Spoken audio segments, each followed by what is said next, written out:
We're going to talk a little bit about cordless chargers and cordless batteries and the operations and features of those.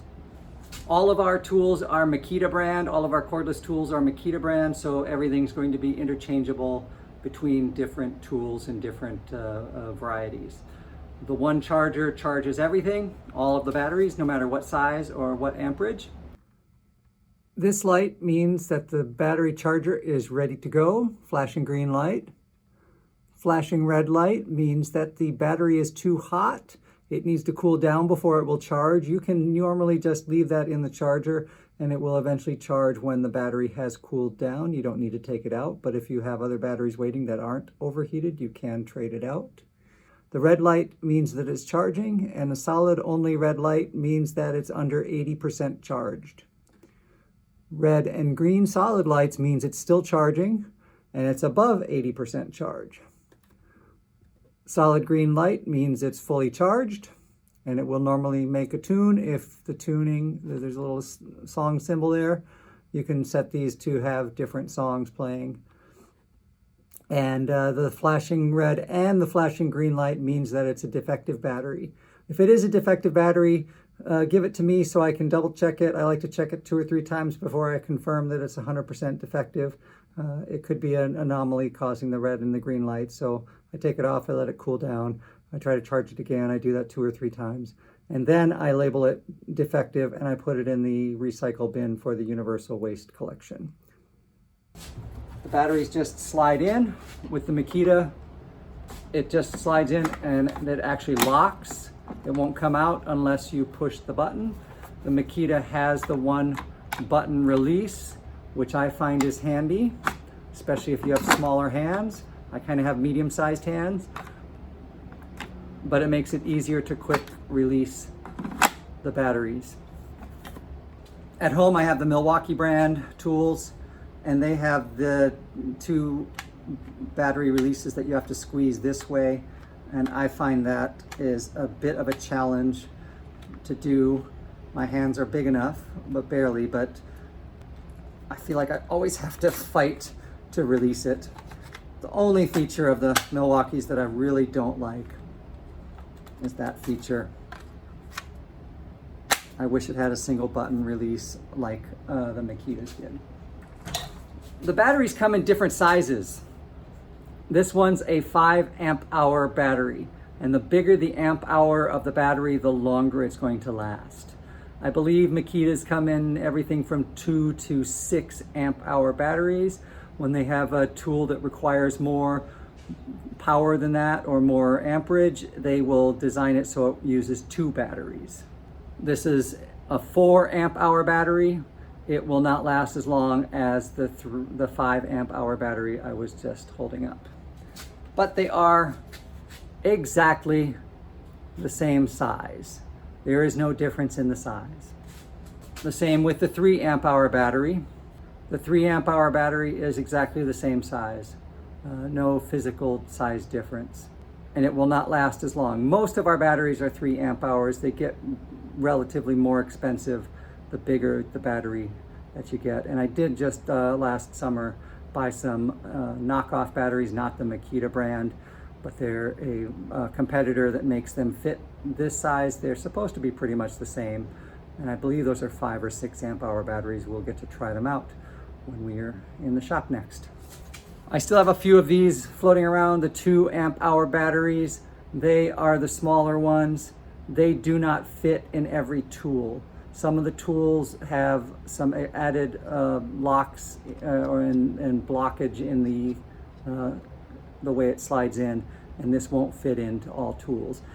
Usually it's tools that need the more amperage, like the angle grinder, which is needing a lot of ongoing continuous force.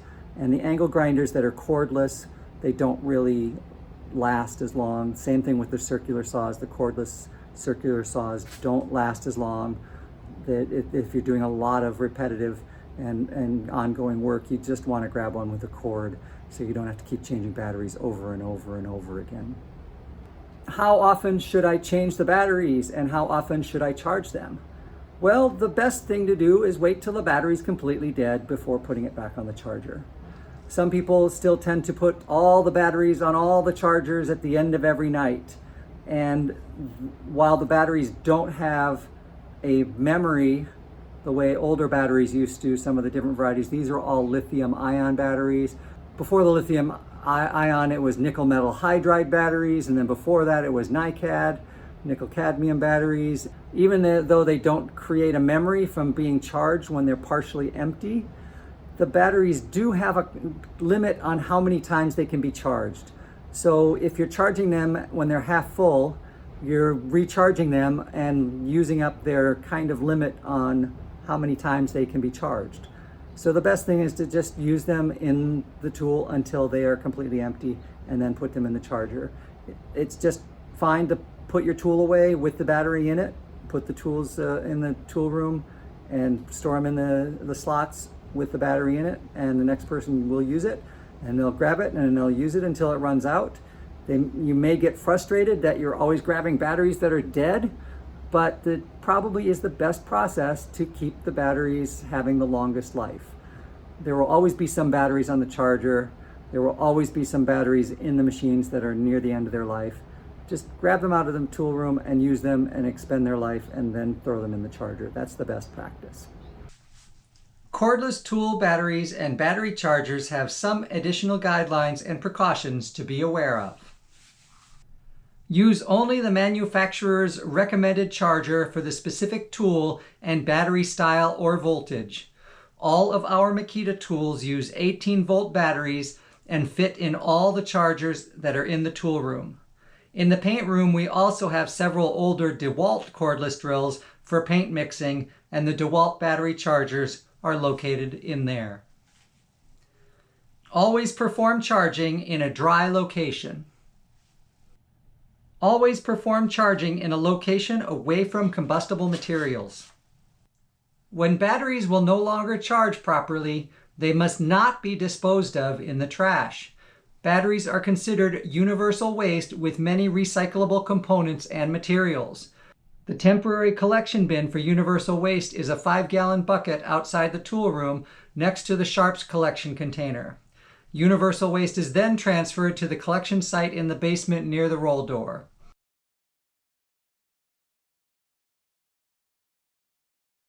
Batteries must be separated into categories such as lithium ion, alkaline, and several other common types. Do not short the battery pack. Do not transport batteries in containers with small metal objects, such as screws or hardware. Contact with battery terminals can short the battery pack, which can start a fire or, in rare cases, cause explosions. Do not expose the battery pack to moisture. Do not expose the battery pack to temperatures above 110 degrees Fahrenheit.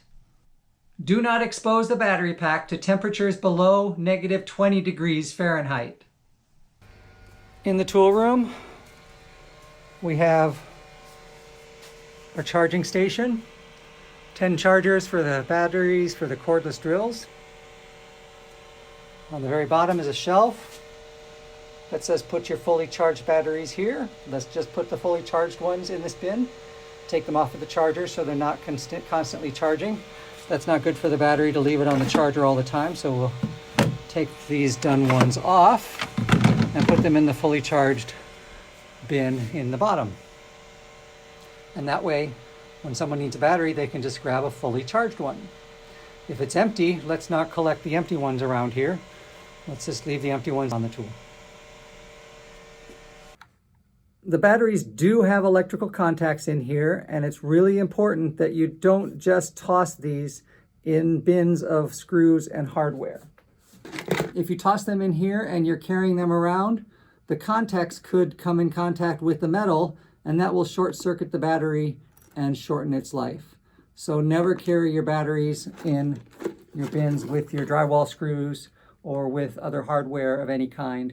Even though most of the hardware is really too big to get in here, the drywall screws can actually, and pointy screws of any kind, and pointy hardware, nails and things can get in there. And if they touch this one and another one touches this one, and then there's others that touch the two together, you're going to short circuit the battery and destroy the battery. You could even cause it to explode and do other things.